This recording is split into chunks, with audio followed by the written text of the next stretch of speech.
quiero pedirte unas cosas. Si te gustó el video, dame like. Si no te suscribiste, suscríbete. Así recibirás aviso de los próximos videos que se irán subiendo. Si te agrada el contenido del canal, compártelo con amigos, familiares, colegas, vecinos, conocidos. Así más personas podrán disfrutar de él. Y por encima de todo, déjame tus comentarios. Nada me daría más placer. Ahora sí, disfruta del video.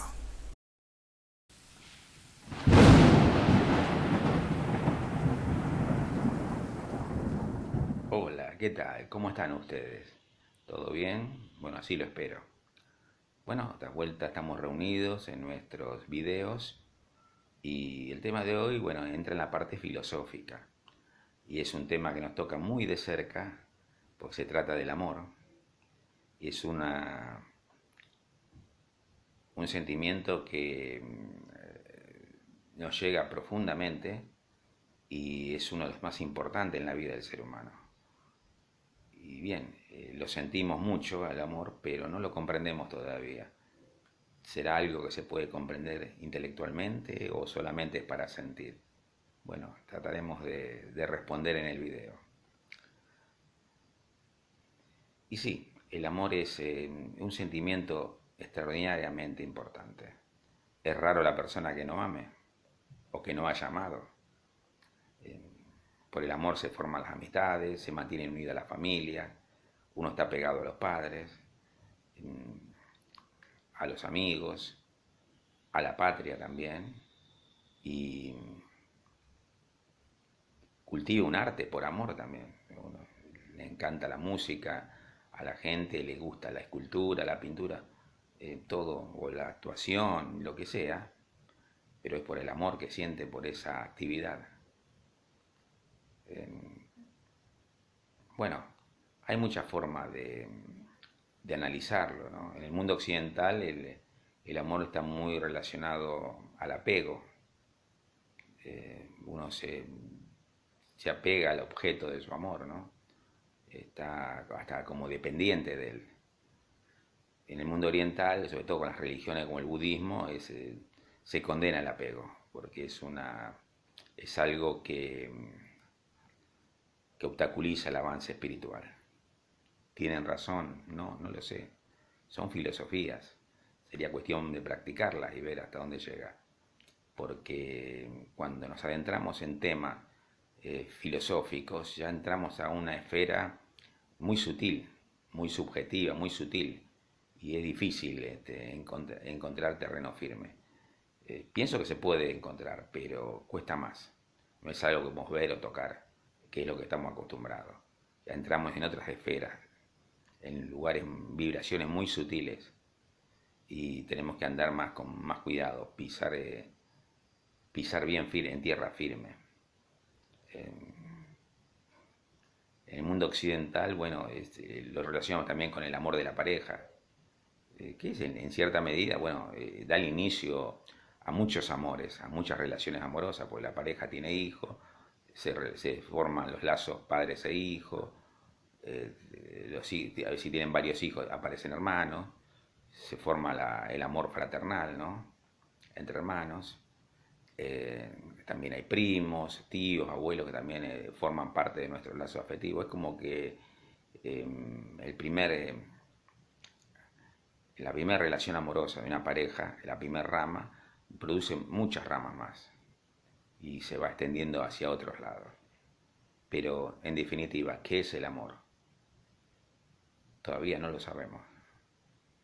Es algo digno de ser pensado y algo digno de ser analizado profundamente porque afecta a nuestras vidas y profundamente. Somos seres que amamos, también odiamos, pero es como que el odio es un veneno, no nos gusta mucho odiar, es un veneno, pero el amor no, el amor es curativo, el amor nos hace sentir bien, es como que estamos tomando un medicamento que nos revitaliza, nos da la salud y nos hace sentir bien e incluso hasta la conducta mejora, Porque la persona que ama no comete tantos errores o tantos choques y conflictos con los demás. La persona odiosa sí, es como que está más enterrada en sus errores. Pero creo que llegó la hora de que empecemos a estudiar estos temas profundos e importantes que han hecho pensar mucho a los filósofos y psicólogos. Se ha hecho pensar mucho porque es un tema apasionante y al mismo tiempo, a pesar de que lo conocemos de milenios, todavía no hemos profundizado como deberíamos haberlo hecho y no sabemos bien qué es el amor. No sabemos si es algo que viene de las altas esferas y lo tomamos de ahí, o es, como dicen los científicos, que lógicamente siempre se basan en objetos físicos, que eso todo se trata de bioquímica, de química cerebral. Porque tal vez ellos analizan el cerebro, pero vaya a saber si ellos lo toman como que el amor, el odio, el placer y esas cosas son reacciones químicas, pero ¿se producen solas o hay otra cosa detrás superior que la está generando? Eso los científicos ahí no llegan. Es un tema largo y muy profundo para discutir en unos pocos minutos. Yo le hago la presentación, le doy mi opinión en algunos temas y para que tengan una idea cuál es el contenido, pero como siempre les digo, lo sustancioso viene a continuación. Así que me despido de ustedes. Esperemos que disfruten, creo que les va a gustar porque es un tema que nos apasiona a todos y es bueno tener una idea clara de qué se trata. Así que nos vemos en un próximo video y siempre amando. Chao, nos vemos.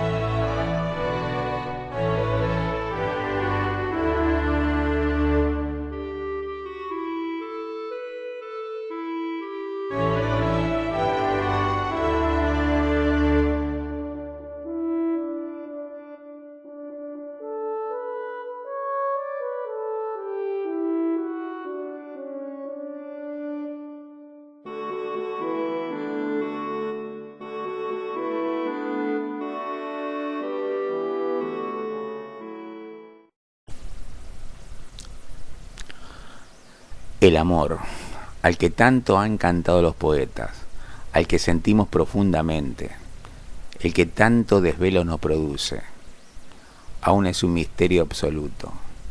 ¿Es el producto de la química corporal o proviene del alma tomado de elevadas esferas?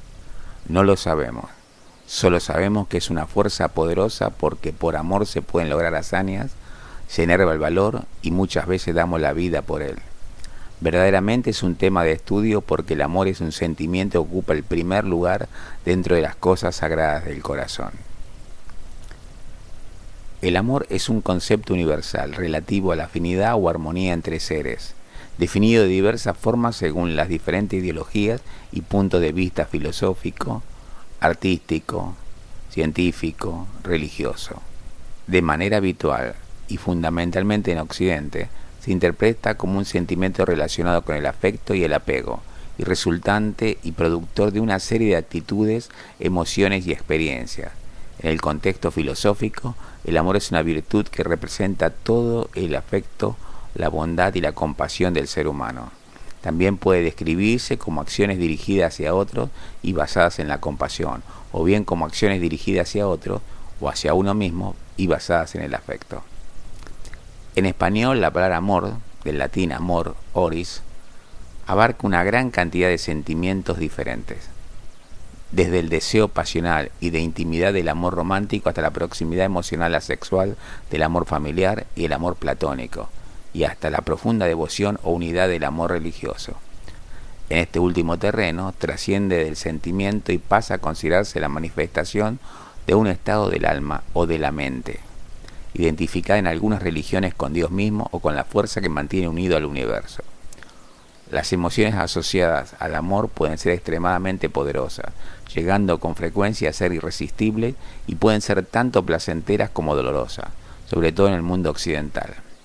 El amor en sus diversas formas actúa como importante facilitador de las relaciones interpersonales y, debido a su importancia psicológica central, es uno de los temas más frecuentes en artes como el cine, la literatura o la música.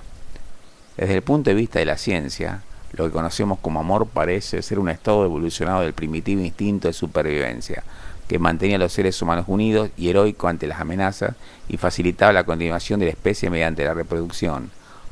La diversidad de uso y significado y la complejidad de los sentimientos que abarca hacen que el amor sea especialmente difícil de definir de un modo consistente, aunque, básicamente, el amor es interpretado de dos formas: bajo una concepción altruista, basada en la compasión y la colaboración, y bajo otra egoísta, basada en el interés individual y la rivalidad.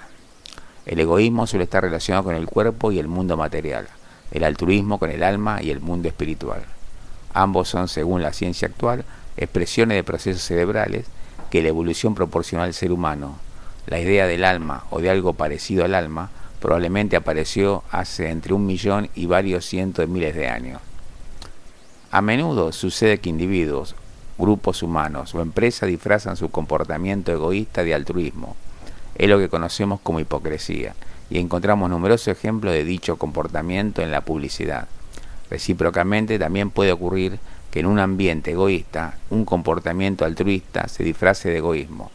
Oskar Schindler proporciona un buen ejemplo.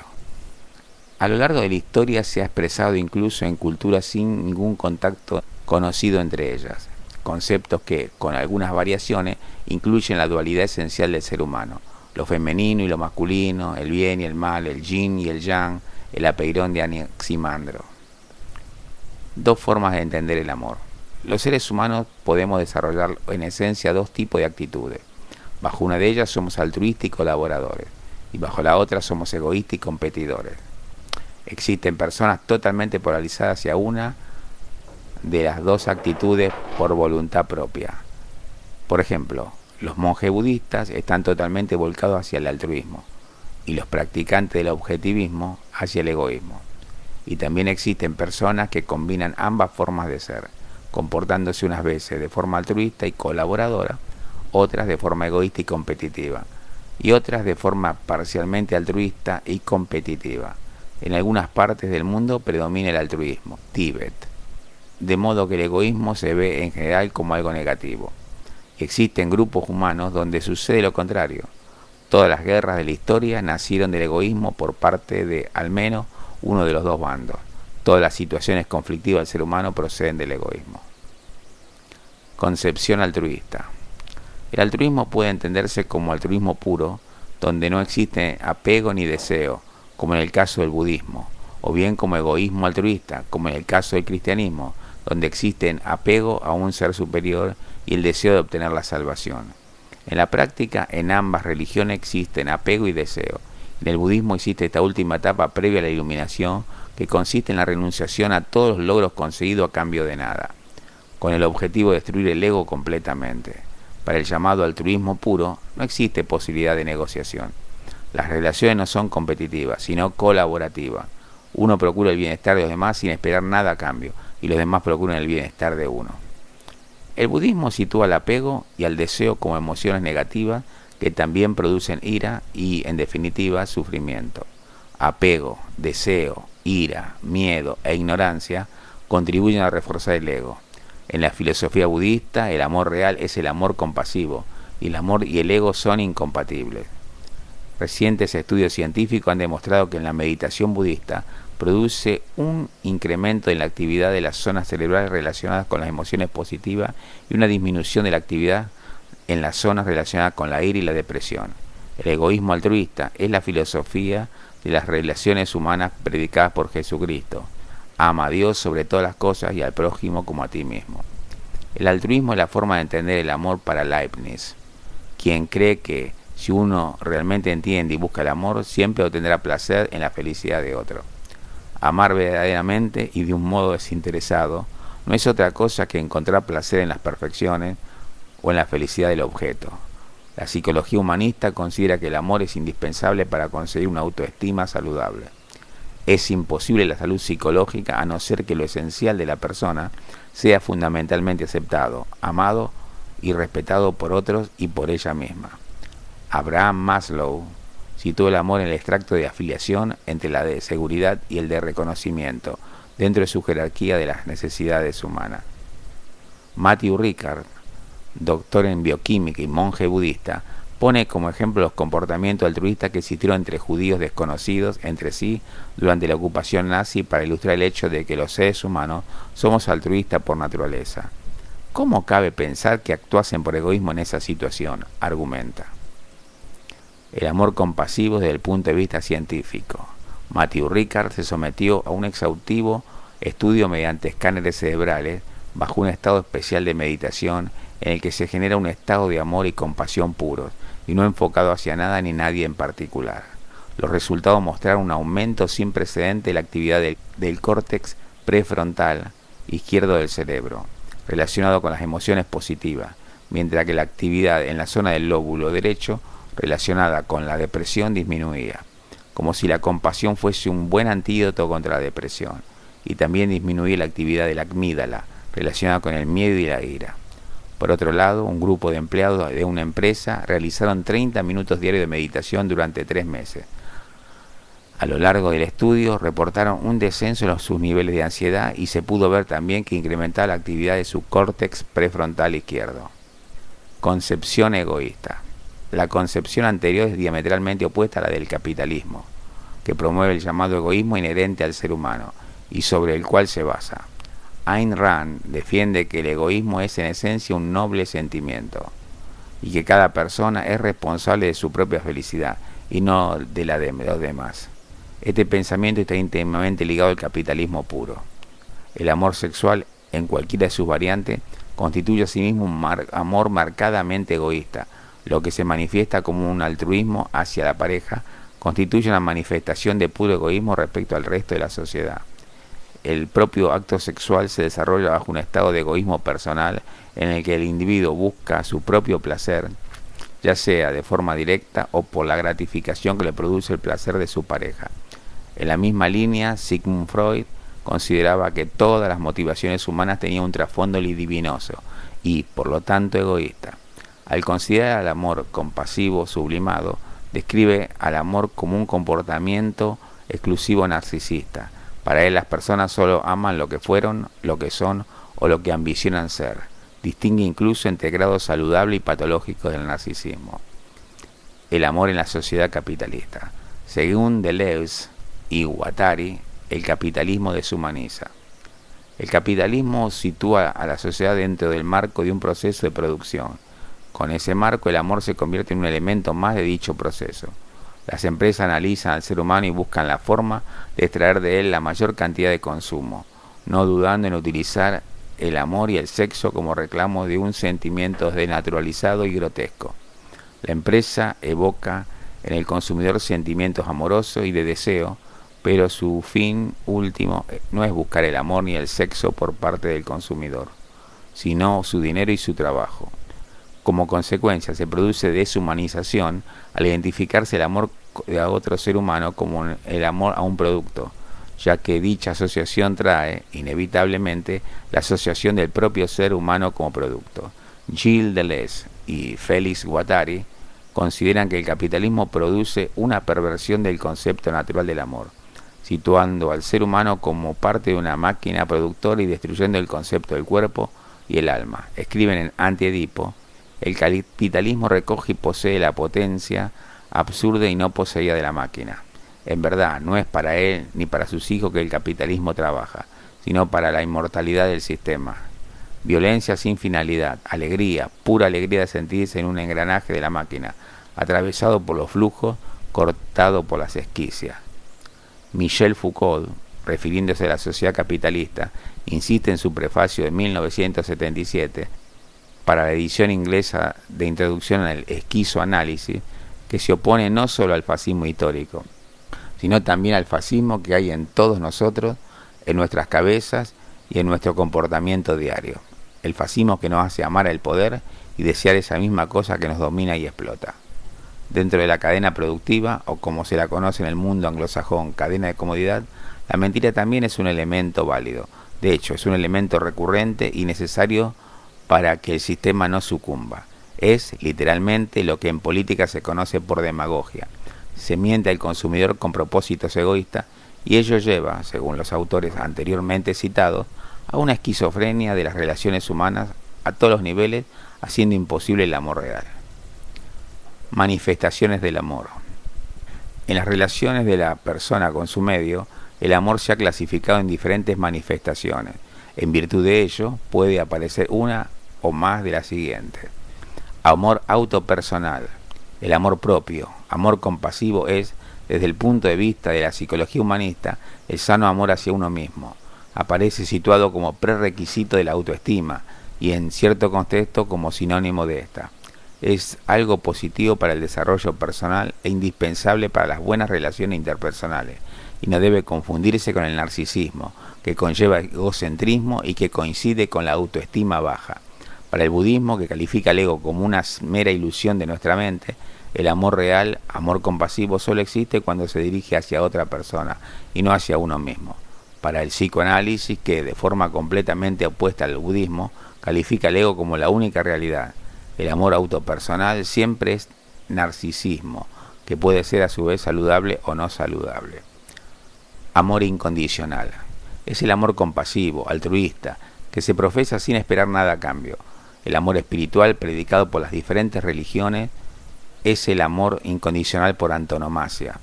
El amor maternal, o amor de madre a hijo, se reconoce también como amor de este tipo, y por tradición se considera motivado por un fuerte instinto que lo hace especialmente intenso. No obstante, hay también quien cuestiona la existencia de dicho instinto. Amor filial, entre hijo y padre, y por extensión entre descendientes y ancestros. Amor fraternal, en su sentido estricto, es el afecto entre hermanos, aunque puede extenderse a otros parientes exceptuados los padres y los descendientes. Nace de un sentimiento profundo de gratitud y reconocimiento a la familia, y se manifiesta por emociones que apuntan a la convivencia, la colaboración y la identificación de cada sujeto dentro de una estructura de parentesco. Desde el punto de vista del psicoanálisis, el fraternal es, al igual que el amor filial, sublimado, ya que está fundado en la interdicción del incesto. Amistad. Cercano al amor fraternal. Es un sentimiento que nace de la necesidad de los seres humanos de socializar. El amor al prójimo nace a su vez del uso de la facultad de la mente de empatizar y tolerar y constituye la abstracción de la amistad. Para Erich Fromm, dicho amor al prójimo equivale al amor fraternal y al amor predicado en la Biblia mediante las frases amarás al prójimo como a ti mismo. Amor romántico. Nace en la expectativa de que un ser humano cercano colme a uno de satisfacción y felicidad existencial. Este sentimiento idealiza en cierto grado a las personas objeto de dicha expectativa, definida en la psiquis. Amor confluente. Amor entre personas capaces de establecer relaciones de pareja, definido a mediados del siglo XX, aparece por oposición al amor romántico. No tiene que ser único, no tiene que ser para siempre, no supone una entrega incondicional, etc. Amor sexual. Incluye el amor romántico y el amor confluente. El deseo sexual, según Helen Fisher, es diferente del amor romántico y del afecto. Desde el punto de vista de la psicología humanista, el amor romántico y el amor interpersonal en general está relacionado en gran medida con la autoestima. Amor platónico, con propiedad, es un concepto filosófico que consiste en la elevación de la manifestación de una idea hasta su contemplación, que varía desde la apariencia de la belleza hasta el conocimiento puro y desinteresado de su esencia. Para Platón, el verdadero amor es el que nace de la sabiduría, es decir, del conocimiento. Vulgarmente se conoce como una forma de amor en que no hay un elemento sexual, o este se da en forma mental, imaginativa e idealística, no de forma física. Amor a los animales y a las plantas. Nace de un sentimiento protector, amor hacia algo abstracto o inanimado, a un objeto físico, una idea, una meta, a la patria. Patriotismo, al lugar del nacimiento, al honor, a la independencia, integridad. Puede considerarse amor platónico en un sentido filosófico. El patriotismo puede ir asociado a la heroicidad, en cuyo caso constituye un comportamiento de altruismo respecto a su grupo, que en esencia es un comportamiento de egoísmo respecto a otro grupo, en la medida en que no se considera el otro grupo de la misma condición. Amor hacia un dios o una deidad, devoción. Suele nacer de la educación recibida desde la infancia y se basa en la fe. Se considera a Dios como la fuente de todo amor. En la mayoría de los casos existe la creencia de que tras la muerte Dios premiará de alguna forma a las personas que la correspondiente religión considere virtuosa. Amor universal. Amor espiritual que, según diferentes religiones, todas las personas pueden llegar a profesar al medio natural y que los grandes místicos experimentan como expresión del nirvana, éxtasis o iluminación. Estados de conexión absoluta con el universo o con Dios. Es una manifestación sublime en la que se eclipsan o confluyen el resto de las manifestaciones. Eckhart Tolle sostiene que el amor como estado continuo aún es muy raro y escaso, tan escaso como un ser humano consciente. Desde tiempos inmemoriales, el amor y todo lo relacionado con él se ha asociado con símbolos, íconos, de los que han sobrevivido hasta la actualidad. Unos son autóctonos de las diferentes culturas o ligados a las costumbres de determinados lugares geográficos, y otros, con el paso de los siglos, se han convertido en interculturales e incluso universales en el mundo civilizado. Las flores, el color rojo, determinados perfumes o la música romántica, ensoñadora o erótica son elementos que se repiten en una buena parte de las relaciones amorosas. En el caso de Occidente, los bombones, entre otros detalles, se interpretan en ocasiones con un significado amoroso. De todos los símbolos utilizados, los más característicos en la cultura occidental son el cupido y, sobre todo, el corazón. El advenimiento del racionalismo en el siglo XVII y el vertiginoso desarrollo de la ciencia en el último siglo contribuyeron en gran medida a reducir el impacto de la superstición sobre el pensamiento. No obstante, aún existen determinadas culturas, como las de tribus africanas, por ejemplo, donde es posible encontrar el pensamiento puramente mágico, así como significativos sectores de la población del mundo civilizado que, al margen de las religiones aceptadas y asumidas socialmente, todavía relacionan el amor con lo sobrenatural. Y testimonio de ello son las ventas de libros sobre la nueva era o el lucrativo negocio de los adivinadores y cartomantes a través de medios de comunicación como la televisión y la radio. En palabras de Helen Fisher, el amor es el resultado de reacciones químicas, y el conocimiento de tal hecho no es óbice para su disfrute. Yo tengo que decirles que sí, que todo es química. Cada vez que producimos un pensamiento, o tenemos una motivación, o experimentamos una emoción, siempre se trata de química. Sin embargo, es posible conocer todos y cada uno de los ingredientes de un pastel de chocolate, y que aún nos guste sentarnos y comerlo. De la misma manera, podemos conocer toda la química que hay detrás del amor romántico, todavía no la conocemos toda, pero estamos empezando a conocerla en parte, y aún así ser capaces de captar toda su enorme magia.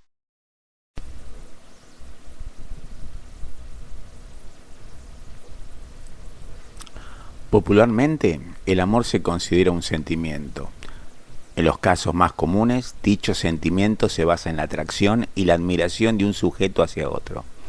Habitualmente se asocia el término con el amor romántico, una relación pasional y sexual entre dos personas que produce una influencia muy importante en sus vidas, que intensifica las relaciones interpersonales entre ambos sujetos, quienes, partiendo en su propia insuficiencia, desean el encuentro y la unión con aquel que ha juzgado ser el complemento para su existencia. Sin embargo, se aplica también a otras relaciones diferentes, tales como el amor platónico o el amor familiar, y en un sentido más amplio, del amor hacia Dios, el arte, la belleza, la humanidad o la naturaleza, lo que suele asociarse con la empatía y otras capacidades. En la mayoría de los casos implica un gran afecto por algo que ocasiona felicidad o placer al que ama. El amor es un concepto en contraste frecuente con el odio, el desprecio o el egoísmo. No obstante, también está relativamente extendida la idea de que solo hay un paso del amor al odio, o viceversa. Y son típicas las peleas de enamorados, así como en algunas personas las relaciones patológicas de amor-odio, producidas estas últimas, según un estudio de la Universidad de Yale, por una autoestima baja. Para Helen Fisher, la convivencia del amor y el odio en las relaciones amorosas es algo que, hasta cierto punto, tiene sentido, ya que lo sugiere el hecho de que, en muchos aspectos conductuales y fisiológicos, la respuesta del amor y el odio son análogas. Culturas como la budista consideran el apego y el deseo emociones negativas que producen ira y sufrimiento. El amor y el ego son incompatibles. En la filosofía budista, el amor real es el amor compasivo. Con independencia de su origen, incluso en el caso del amor, el apego produce sufrimiento espiritual. El movimiento hippie, surgido en los años de 1960, presentaba en sus inicios un acercamiento similar al apego. Asimismo, este movimiento utilizó el amor como uno de los principales baluartes de la contracultura de los años 60, ejemplificado en el eslogan "Make love, not war", haz el amor, no la guerra. Las personas tienden a aplicar el concepto del amor de un modo intuitivo, desde y hacia otros animales, normalmente próximos en la escala evolutiva o que muestran signos interpretables como inteligencia, y hacia otros seres vivos como las plantas. En el primer caso, a menudo se debe a que los signos externos al ser humano son interpretados de forma antropocéntrica. Por ejemplo, el gesto de un perro que acude a lamer la mano del dueño se interpreta como una demostración de amor. Sin embargo, los procesos psicológicos que produce este tipo de comportamiento en el perro responden, según los conocimientos científicos actuales, a otro tipo de motivaciones mucho menos complejas que las de los seres humanos, como la que puede ser, por ejemplo, la necesidad de mantenimiento de la manada, heredada de su ancestro evolutivo, el lobo. En el caso de las plantas, es el hecho de que sepamos que la planta también es un ser vivo, como nosotros, lo que la hace objeto de nuestro amor. En ciertos casos se llega al extremo de pensar que el amor en sí mismo beneficia a la planta, y realmente la beneficia, aunque de forma indirecta a través de nuestras acciones. Perspectiva mística y esotérica. Georgi Gurdjieff y Piotr Uspensky distingue entre sentir y la función emocional superior y función cognitiva superior. El primer caso es que está accesible para la mayoría de las personas y el que se suele incluir en los diccionarios, que definen el amor como un sentimiento. No obstante, ese mundanal sentimiento de apego y deseo difiere mucho de lo que constituye el verdadero amor, al que solo se accede escalando en el nivel de conciencia desde el ordinario hasta uno presente en pocas personas, y aún en menos en forma permanente, y que en la mayoría de las personas que lo experimenta solo sucede una vez en la vida. La subida del nivel de conciencia produce cambios a nivel de la percepción. De repente se comienza a encontrar significados donde antes no se veía. El encuentro con el ser amado parece estar rodeado de una atmósfera de cuentos de hadas. No solo parece, realmente lo está, pues el mundo real es así. Y el sentido de la vista se vuelve más atractivo. Por ejemplo, da la impresión de que se perciben más y mejores colores, las texturas, las formas, el ingenio se acentúa. De repente uno se sorprende a sí mismo con expresiones artísticas que por momento no reconoce como propias, y el ego se disipa. Uno pasa a ver el mundo como si viese una película de cine, de tal modo que se olvida de sí mismo y de su pareja como cuerpo, y los acontecimientos parecen fluir de un modo más suave, más grácil. El espíritu florece como un manantial compasivo hacia todas las cosas, y en algunos casos se llega a la producción de experiencias milagrosas, realmente, sin comillas, en las que se dan coincidencias sorprendentes, amigos que casualmente aparecen en lugares totalmente inesperados, canciones que comienzan a sonar en el momento adecuado y, en general, la sensación de que el mundo se adapta a los enamorados a su paso, lo cual a su vez refuerza el amor y contribuye a profundizar en el estado aún más, tal vez por el implacable escepticismo del ego y por las numerosas experiencias microtraumáticas y estresantes que, sobre todo en ausencia del ser amado, experimentamos en el trabajo, en el hogar, en la calle. Termina por aparecer una masa crítica que de forma irreversible e inevitable gana la batalla a la fe creada en torno a la magia de la relación amorosa, que era precisamente lo que mantenía el nivel de conciencia elevado. No obstante, son experiencias que, al evocarlas, y debido a que se fijaron con fuerza en la memoria, aparecen en el recuerdo, aunque como si procediesen de la nada, como sucedidas en otro universo inalcanzable. Es lo que los enamorados suelen describir como la magia del amor, que suele aparecer de forma más generosa con el primer amor verdadero de la vida, y que generalmente no dura más que unos pocos días y de forma discontinua, para ser sustituida por la experiencia del ego, de la personalidad, el apego y el deseo. El individuo deja de ser creativo y se vuelve rutinario y predecible. Desde su nuevo punto de vista es una conciencia disminuida, y debido a que ha olvidado completamente su reciente vivencia en el plano superior de la conciencia, él cree continuar viviéndolo como amor verdadero, pero ya es simplemente un conjunto limitado de emociones, experiencias y actitudes. La magia, sin comillas, se convierte, y lo que antes eran dos espíritus en uno fundido con el universo, o con Dios si se quiere, ahora son vacío interior. Lo que antes era una visión paisajística, brillante, colorida, de transparencia en el aire, donde en ocasiones incluso se mezclaban los sentidos entre sí, ahora es la percepción de lo que se cree ser el yo, que realmente es la de un animal homínido sujeto a respuestas mecánicas, un yo engañoso, pobre y fragmentado en decenas de cientos de yoes, desconectados entre sí. En cuanto al sexo, en estados evolucionados de la conciencia se produce lo que llamaremos sexo espiritual. Es una entrega compasiva al ser amado, donde la unión carnal constituye un elemento de máxima sacralidad. Es, de hecho, el origen de la creación de la vida. El ego no existe, y como consecuencia se pierden todos los elementos morbosos, que son sustituidos por sentimientos de pureza e inocencia. La tensión emocional que existe en el sexo ordinario es sustituida por una sensación de fluidez, de flotar en el vacío, acompañada por un flujo suave y sin límites de amor compasivo que energetiza los cuerpos y que se expande de forma explosiva en el orgasmo. En la novela Las 9 Revelaciones, James Redfield explica mucho de los fenómenos que se producen en el cuarto camino, incluyendo la aparición del amor real. Helen Fisher indica que durante el enamoramiento pueden producirse de forma natural sustancias como la dopamina y el bupropión, lo cual podría explicar los efectos anteriormente citados. Perspectiva espiritual. En la cultura religiosa monoteísta, el amor suele mencionarse y ser apoyado por Dios, como es el caso del Islam, el judaísmo y el cristianismo. Aquellas personas cuyo amor está o se supone que está cercano al amor universal o a Dios, reciben el nombre de santos. Tanto en el budismo como en el cristianismo, el Islam, el hinduismo o el judaísmo suelen representarse con una aureola alrededor de su cabeza. Los budas son presentados con aureola adicional alrededor de todo su cuerpo. El judaísmo emplea una definición amplia del amor, tanto entre personas como entre los seres humanos y la deidad. Respecto al primer caso, en la Torá se afirma: ama a tu prójimo como a ti mismo, Levítico 19:18. Respecto al segundo, a los seres humanos se les manda amar a Dios con todo el corazón, con todo el alma y con toda la fuerza, Deuteronomio 6:5. El rabino del siglo XX, Eliyahu Eliezer Dessler, es citado frecuentemente como definidor del amor desde el punto de vista judaico, de dar sin esperar nada a cambio. Cristianismo.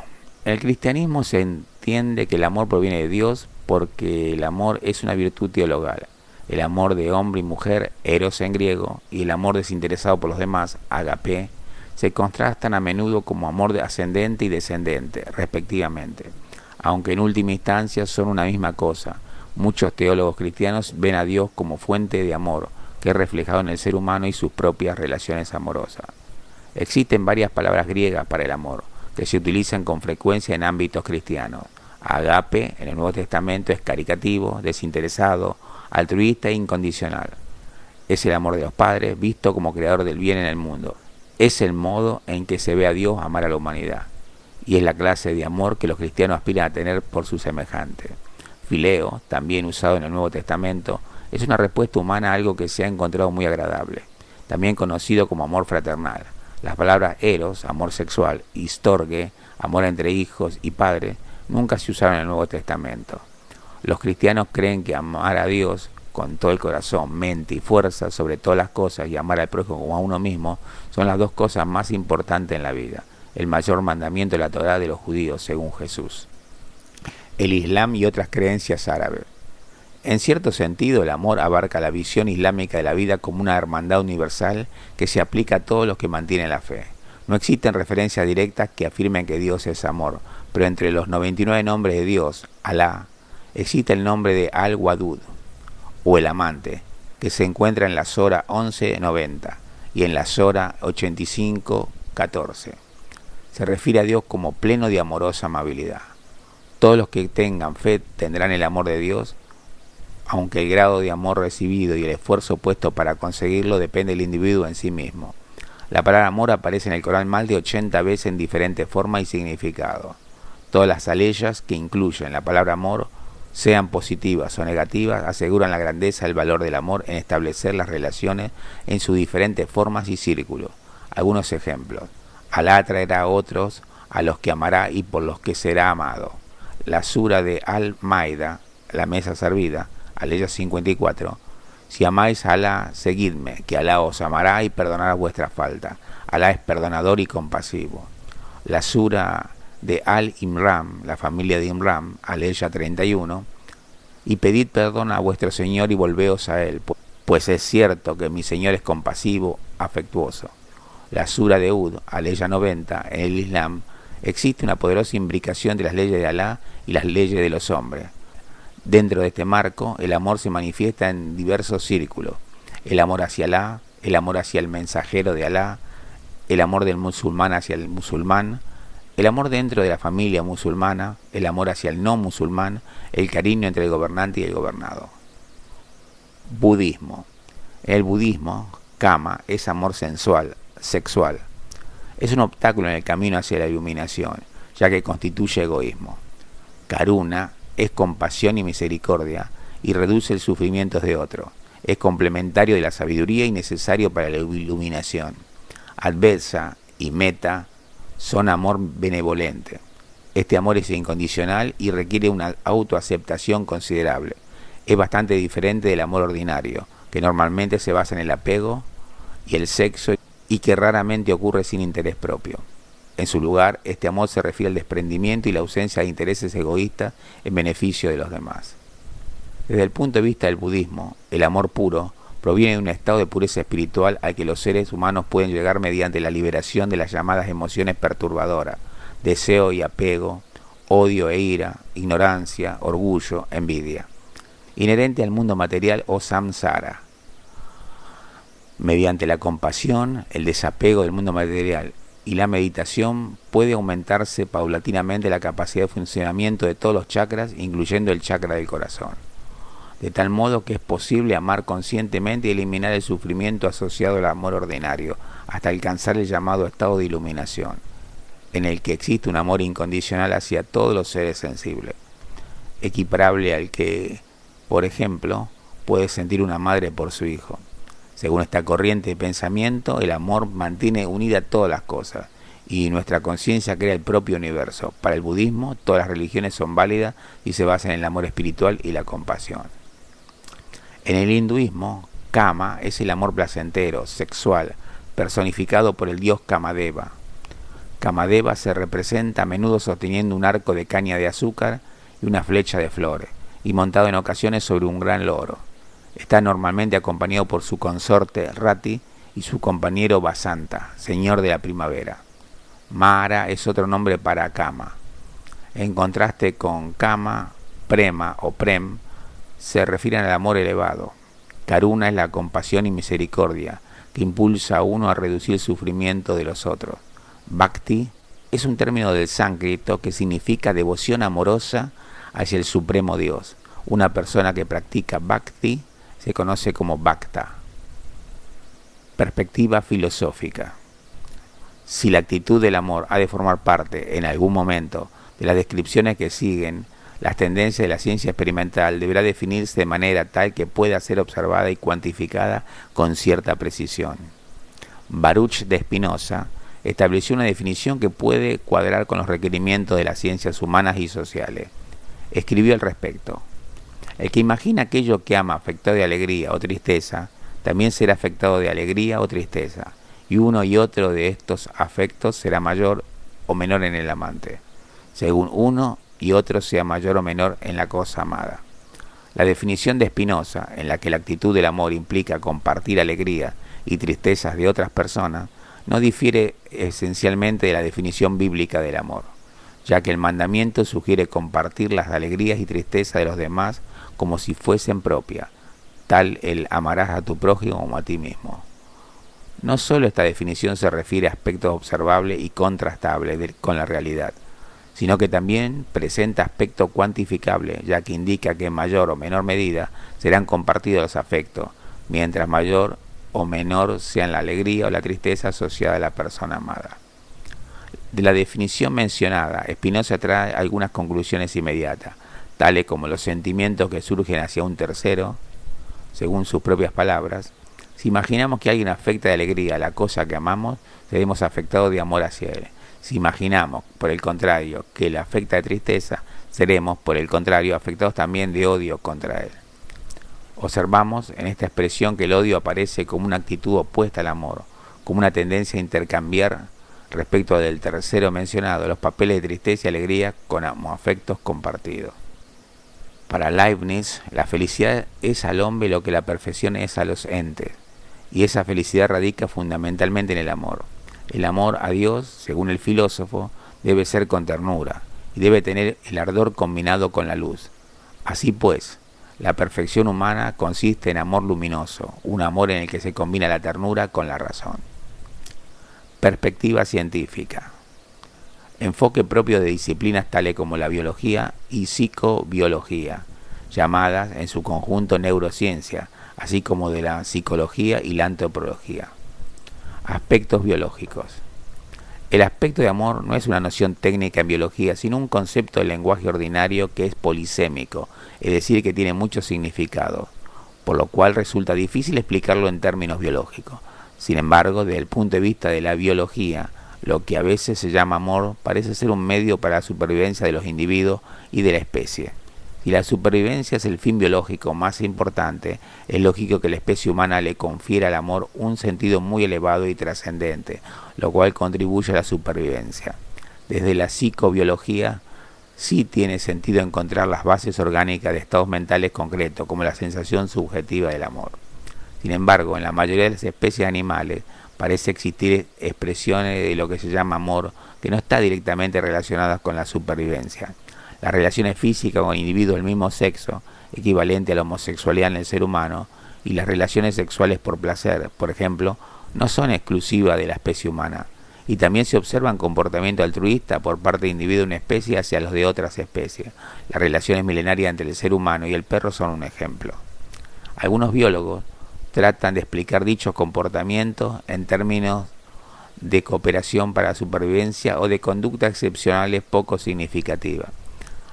A partir de los años 1990, psiquiatras, antropólogos y biólogos como Donatella Maracitti o Helen Fisher han encontrado correlaciones importantes entre los niveles de hormonas como la serotonina, la dopamina y la oxitocina y los estados amorosos, atracción sexual, enamoramiento y amor extra.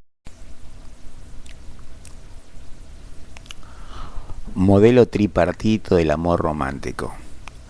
Los modelos biológicos del sexo tienden a contemplar al amor como un impulso de los mamíferos, tal como el hambre o la sed. Helen Fisher, investigadora del Departamento de Antropología de la Universidad de Rutgers, Nueva Jersey, y experta mundial en ese tema, describe la experiencia del amor en 3 etapas parcialmente superpuestas: lujuria, atracción y apego, en cada una de las cuales se desarrolla un proceso cerebral distinto, aunque interconectado y regulado hormonalmente. Primero, el impulso sexual indiscriminado o excitación sexual. Este proceso está regulado por la testosterona y el estrógeno en la mayoría de los mamíferos, y casi exclusivamente por la testosterona en el ser humano, y es detectable neurológicamente en el córtex cingulado anterior. De breve duración, raramente dura más de unas pocas semanas o meses. Su función es la búsqueda de pareja. Segundo, la atracción sexual selectiva, pasión amorosa o enamoramiento, regulada por la dopamina en los circuitos cerebrales del placer. Esta segunda etapa es inusualmente prolongada en el ser humano frente a otras especies, hasta 18 meses. Consiste en un deseo más individualizado y romántico por un candidato específico para el apareamiento, que se desarrolla de forma independiente a la excitación sexual como un sentimiento de responsabilidad hacia la pareja. Recientes estudios en neurociencia han indicado que, a medida que las personas se enamoran, el cerebro secreta en crecientes cantidades una serie de sustancias químicas, incluyendo feromonas, dopamina, norepinefrina y serotonina, que actúan en forma similar a las anfetaminas, estimulando el centro de placer del cerebro y llevando efectos colaterales tales como el aumento del ritmo cardíaco, pérdida de apetito y sueño, y una intensa sensación de excitación. Las investigaciones han indicado en esta etapa generalmente termina al cabo de 1 año y medio a 3 años. Otra sustancia que el cerebro libera en estado de enamoramiento es la feniletilamina, que actúa sobre el sistema límbico y provoca la sensación y sentimientos comunes en dicho estado, además de que es un precursor de la dopamina, de aquí que esta última también se encuentra en grandes cantidades.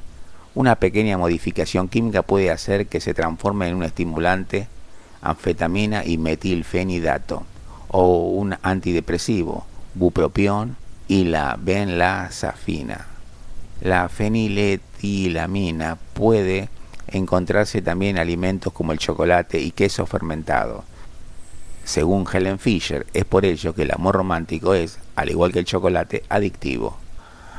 La molécula proteínica conocida como factor de crecimiento nervioso, NGF, presenta niveles elevados cuando las personas se enamoran por primera vez, aunque ésta vuelve a sus niveles previos al cabo de 1 año.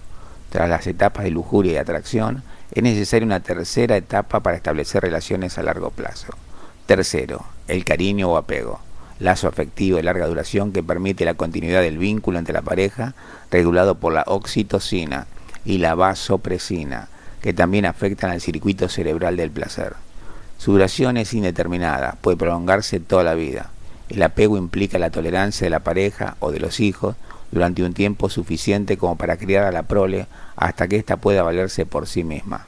Se basa generalmente, por lo tanto, en responsabilidades tales como el matrimonio y los hijos, o bien en amistad mutua basada en aspectos como los intereses compartidos. Se ha relacionado con niveles de sustancias químicas, oxitocina y vasopresina, a un nivel mayor del que se presenta en relaciones a corto plazo. El equilibrio de los 3 procesos controla la biología reproductiva de muchas especies, por lo que se cree que su origen evolutivo es común. La etología interpreta que el amor humano evolucionó a partir del ritual de apareamiento o cortejo de los mamíferos, despliegue de energía, persecución obsesiva y protección posesiva de la pareja, y agresividad hacia los potenciales rivales. Aspecto antropológico. En una entrevista con motivo de la publicación de su libro ¿Por qué amamos?, Fisher comenta que, en la elección de la pareja, y aunque aún no se conocen los motivos concretos, se sabe que intervienen de forma importante la cultura y el momento en que se produce dicha elección. Por ejemplo, debemos estar dispuestos a enamorarnos. La gente tiende a enamorarse de alguien que tiene alrededor, próximo. Nos enamoramos de personas que resultan misteriosas, que no se conocen bien. Los hombres se enamoran más deprisa que las mujeres, y 3 de cada 4 personas que se suicidan cuando una relación acaba son hombres. En cuanto a la pasión, ambos sexos presentan el mismo grado, pero en los hombres se ha descubierto una mayor actividad en una pequeña región cerebral asociada con la integración de los estímulos visuales. Es algo que tiene sentido, pues, en general, el negocio de la pornografía se apoya en los hombres y las mujeres intentan constantemente agradar con su aspecto a los hombres. La investigadora refiere que durante millones de años, el hombre ha tenido que mirar bien a la mujer y tomarle la medida para ver si ella le daría un hijo saludable. En las mujeres se ha descubierto una mayor actividad en una de las 3 áreas diferentes, asociadas con la memoria y la rememoración, y no simplemente con la capacidad de recordar. También durante millones de años una mujer no podía mirar a un hombre y saber si podría ser un buen padre y un buen marido. Para saberlo tenía que recordar. Y actualmente las mujeres recuerdan cosas como lo que había dicho su pareja el último día de San Valentín o su comportamiento con anterioridad. Según Fisher, es un mecanismo de adaptación que las mujeres probablemente han poseído durante 4 millones de años para conseguir al hombre adecuado. El amor romántico es más fuerte que el impulso sexual. promueve el apareo, pero ante todo promueve el deseo de consecución de un nexo emocional. Queremos que nuestra pareja nos llame por teléfono, que se acuerde de nosotros, queremos agradarla y deseamos que ambos tengamos los mismos gustos. Una de las características principales del amor romántico, además del deseo de contacto sexual, es el de exclusividad sexual. Cuando tenemos relaciones sexuales con alguien y no lo amamos, no nos importa realmente si también las tiene con otros. Pero cuando nos enamoramos, pasamos a ser realmente posesivos, algo que en la comunidad científica llama vigilancia de la pareja. Por ello, el amor romántico es un arma de doble filo, pues dependiendo del desenlace de la relación puede derivar en una gran felicidad o una gran tristeza, la cual a su vez puede llevar en casos extremos al suicidio y o al asesinato. El amor y el odio son muy parecidos, con la indiferencia como el opuesto de ambos. Normalmente hacemos ambas cosas, amamos y odiamos al mismo tiempo a la persona. De hecho, el amor y el odio tienen muchas cosas en común. Cuando odiamos, concentramos nuestra atención tanto como cuando amamos. Cuando amamos o cuando odiamos, nos obsesiona pensar en ello. Tenemos una gran cantidad de energía y nos cuesta comer y dormir. Aspectos psicológicos. Para presentar el punto de vista de la psicología sería preciso presentarlo de cada uno de los enfoques y escuelas.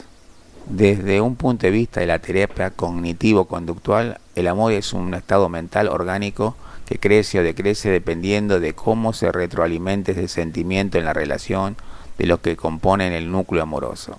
La retroalimentación depende de factores tales como el comportamiento de la persona amada, sus atributos involuntarios o las necesidades particulares de la persona que ama, deseo sexual, necesidad de compañía, voluntad inconsciente de ascensión social, aspiración constante de completud, etc. Desde la psicología cognitiva y psicología social destacan las investigaciones efectuadas acerca del amor de Robert J. Sternberg, quien propuso la existencia de tres componentes en su teoría triangular del amor: la intimidad, extendida como aquellos sentimientos dentro de una relación que promueven el acercamiento, el vínculo y la conexión; la pasión, como estado de intenso deseo de unión con el otro, como expresión de deseos y necesidades; la decisión o compromiso, la decisión de amar a otra persona; y el compromiso por mantener ese amor. Estos tres componentes pueden relacionarse entre sí formando diferentes formas de amor: intimidad y pasión y compromiso, intimidad y compromiso, etc. Desde corrientes psicoanalíticas, para Erich Fromm, el amor es un arte y como tal, una acción involuntaria que se emprende y se aprende, y no una pasión que se impone contra la voluntad de quien lo vive.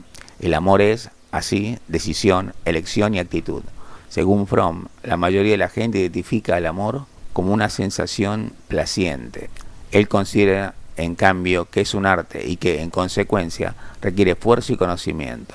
Desde su punto de vista, la mayoría de la gente cae en el error de que no hay nada que aprender sobre el amor, motivados, entre otras cosas, por considerar que el principal objetivo es ser amado y no amar. De modo que llegan a valorar aspectos superficiales como el éxito, el poder o el atractivo que causan confusión durante la etapa inicial del pretendido enamoramiento, pero que dejan de ser influyentes cuando las personas dejan de ser desconocidas y se pierde la magia del misterio inicial. Así pues, recomienda proceder ante el amor de la misma forma que lo haríamos para aprender cualquier arte, como la música, la pintura, la carpintería o la medicina. Y distingue, como en todo proceso de aprendizaje, dos partes, una teórica y una práctica. Desde el punto de vista de la psicología humanista, la definición de amor más delimitada que aporta el humanismo es la de Carl Rogers, también considerada por Abraham Maslow. Amor significa ser plenamente comprendido y profundamente aceptado por alguien. Según Maslow, el amor replica una sana y afectuosa relación entre dos personas. Partiendo de estas dos definiciones, la necesidad de amor se basa en algo que incita a las personas a ser aceptadas y adheridas a una relación. Dice Maslow, la necesidad de amor implica darlo y recibirlo. Por tanto, debemos comprenderlo, ser capaces de crearlo, detectarlo, difundirlo. De otro modo, el mundo quedará encadenado a la hostilidad y a las sombras. Para Maslow, así como para muchos teóricos de la psicología, las necesidades o satisfacción completa o son acompañadas por el surgimiento de una nueva necesidad, por lo cual siempre permanecerá en la persona un estado de requerimiento. Cuando en las relaciones sentimentales existe cierto grado de egoísmo, se producen situaciones en las que uno de los amantes, por miedo al fracaso, por la inseguridad emocional que le produce su falta de autoestima, polariza su egoísmo en una muestra extrema y desesperada de altruismo, que a modo de ultimátum se manifiesta por un amor desmedido sin pensar en los límites de uno mismo, pudiendo incluso llegar a poner en peligro su propia existencia o la de la otra persona por estar experimentando un estado polarizado de obsesión. En este caso, el que ama desea y anhela el bien y la felicidad del ser amado, y lo hace por encima de todas las cosas, pero en última instancia, esperando obtener algo a cambio, desde el punto de vista del budismo, es un amor con apego. En estos casos, el dar sin recibir a cambio, el sacrificarse y anteponer las necesidades del ser amado por encima de las de uno mismo, suele considerarse, para las personas que no han cultivado suficientemente el altruismo, es decir, para las personas que no son capaces de amar sin apego, una antesala al desequilibrio emocional, ya que la persona objeto de la obsesión no tiene por qué responder tal como se había premeditado. O puede incluso que, bajo una actitud igualmente egoísta, no agradezca el esfuerzo y exija aún más. No obstante, algunos confunden esa polarización con un amor verdadero o sano y exigen de la otra persona el mismo comportamiento, pudiendo manifestar frustración extrema y como salida de dicha frustración, violencia. Por los resultados evidentes en las noticias a diario, observamos una creciente tendencia a la violencia en el noviazgo, en la que los psicólogos actuales apuntan a esta patología de obsesión polarizada, desencadenada por la baja autoestima, como principal desencadenante de estos conflictos. Recuérdese que cada uno de los enfoques en psicología tienen su propia aportación a este respecto, congruente con su propio marco teórico. Y esto es todo, amigos. Tema apasionante y complejo el amor, pero aunque no lo comprendemos bien, aún sigamos disfrutándolo toda la vida.